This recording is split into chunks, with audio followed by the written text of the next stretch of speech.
Hello বন্ধুরা, তো চলে এলাম নতুন একটি ভিডিও নিয়ে তোমাদের সামনে। তো আজকে বানিয়ে দেখাবো রুই মাছ।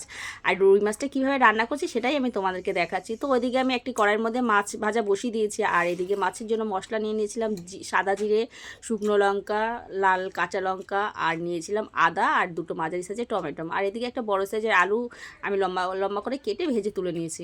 ওই আলু ভাজার তেলের মধ্যেই আমি দিয়ে দিয়েছিলাম মশলা, আর এই মশলা ফোড়নের মধ্যে কি দিয়েছিলাম সাদা জিরে, কালো জিরে আর একটা শুকনো লঙ্কা দিয়ে আমি ভালো করে নেড়ে চেড়ে নিয়েছি যতক্ষণ মশলা থেকে সেন্ট বার হয়েছে। যখনই মশলা থেকে সেন্ট বার হওয়া শুরু হয়ে গেছে, আমি ওর মধ্যে দিয়ে দিয়েছিলাম মশলার পেস্টটা। আর এই মশলার পেস্টটা দিয়ে আমি তার মধ্যে পরিমাণ মতন হলুদ আর নুন দিয়ে ভালো করে নেড়ে চেড়ে নিয়েছি যতক্ষণ না মশলা থেকে তেল ছেড়েছে। যখন মশলা থেকে তেল ছাড়া শুরু হয়েছে, আমি তখন দিয়ে দিয়েছিলাম জল। আর এই জলটা দিয়ে দিয়েছি গরম, কেননা আমি আগে থেকে জলটা গরম করে রেখেছি। আর আমি যে কোনো ঝোল তরকারির মধ্যে আমি গরম জলটাই ব্যবহার করে থাকি, কেন এতে সবজি বা ঝোলের স্বাদটা অনেকটাই ভালো বেশি হয়।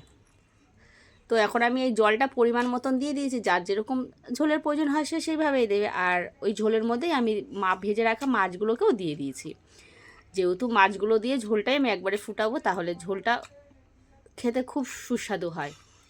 আর যেহেতু আলুটা ভেজেছিলাম, আর আলুটা ভাজার সময় আলুটা অনেকটাই সেদ্ধ হয়ে গেছে, তাই নামানোর কিছুক্ষণ আগে আমি ভেজে রাখা আলুগুলো দিয়ে আমি একটু ফুটিয়ে নিয়েছি।